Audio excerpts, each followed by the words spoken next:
How did a man with no money, no connections, and a strange accent rise to dominate Europe? The answer lies in his mastery of the star, his term for the psychological construct of destiny. Napoleon did not hope he would win. He did not plan to win. He believed that winning was a metaphysical necessity. He weaponized confidence until it became a physical force. To understand this power, we must look at the moment it was born. The year is 1796, the Battle of Lodi. Napoleon is a young general, barely 26 years old. His soldiers are ragged, starving, and unpaid. They are fighting the Austrian Empire, a superior force. There is a bridge that needs to be crossed. It is a suicide mission. Austrian cannons are blasting the bridge to pieces. Seasoned veterans refuse to advance. It is illogical. It is death. Napoleon does not shout. He does not hide in the back tent. He walks to the front. He unholsters his sword.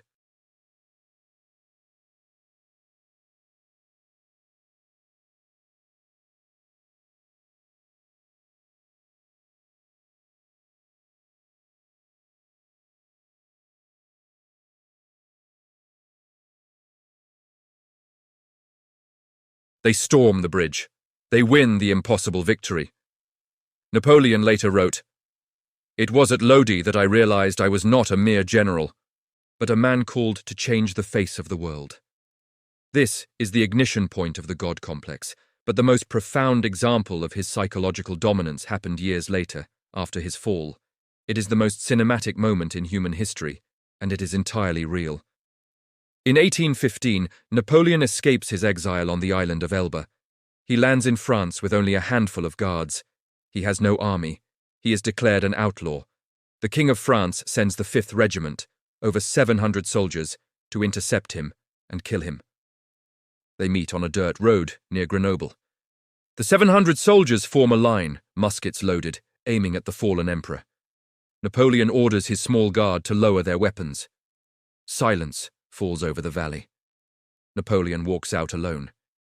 He walks directly towards the wall of guns, pointing at his chest. He is wearing his iconic grey coat. He stops within shouting range. He looks at the faces of the men who used to serve him. He opens his coat, exposing his chest to the bullets.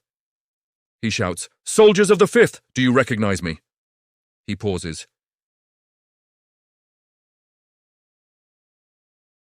The commander orders, "Fire!" But no one pulls the trigger. The soldiers' hands are shaking. The psychological pressure of Napoleon's presence is heavier than their loyalty to the king. The silence stretches for an eternity. Then, a single cry rings out, "Vive l'Empereur!" The regiment drops their muskets. They rush forward, weeping, trying to touch his coat. In less than 2 minutes, Napoleon converted an army sent to kill him into an army ready to die for him, without firing a single shot.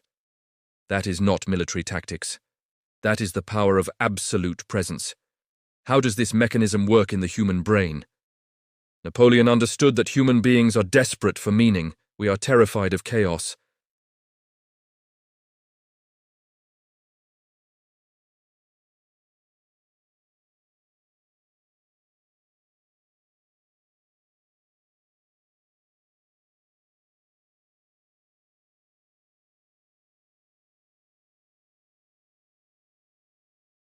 He knew the names of his soldiers.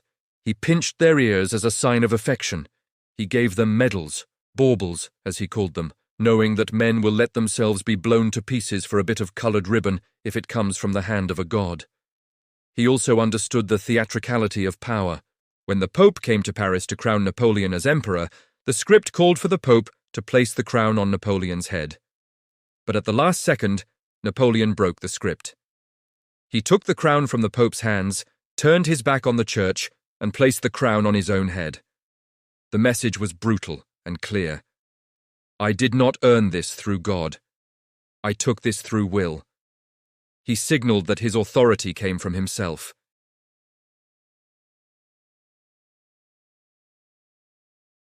However, we must analyze the shadow. This level of confidence is a double-edged sword. It is a drug. The Greeks called it hubris. Napoleon began to believe his own propaganda. He stopped listening to his advisors. He believed his star would protect him even against the winter of Russia. He marched 600,000 men into the snow because he thought the laws of nature did not apply to him. He was wrong. The same absolute confidence that built his empire eventually destroyed it. He confused luck with destiny. So, how do you, a modern man, apply the Napoleonic strategy without freezing to death in Russia? You do not need to conquer Europe to use this psychology. First, you must kill the imposter syndrome. Napoleon was an outsider. He spoke French with a heavy Italian accent. He was short. He was poor. By all metrics, he should have remained a nobody. He transcended his circumstances because he visualized his reality before it happened. He acted like an emperor when he was a captain. You must occupy the space you want before you deserve it. If you wait until you feel ready, you will wait forever. Second, you must master the art of the void. Napoleon was known for his steely stare. He could look at a person for minutes without blinking, making them feel like he was seeing their soul. He used silence and stillness to intimidate. In your negotiations, in your business, practice the pause. Do not fidget. Do not apologize for your existence. Stand your ground and let the world adjust around you. Third, you must have a mission.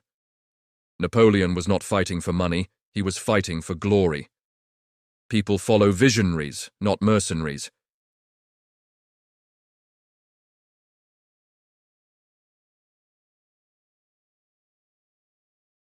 You must sell them a destiny. Finally, understand that confidence is a self-fulfilling prophecy. If you walk into a room thinking you will be rejected, your body language will scream, "Reject me," and you will be rejected. If you walk into a room believing you own it, your micro-expressions will signal dominance and people will make way for you. Napoleon proved that a single man, armed with nothing but the sheer force of his personality, can paralyze an army. The world is full of people waiting to be led. They are waiting for someone who believes in themselves enough to take the lead. Why not you? But remember the warning of Waterloo. Absolute confidence requires absolute discipline. Believe in your star, but check your map.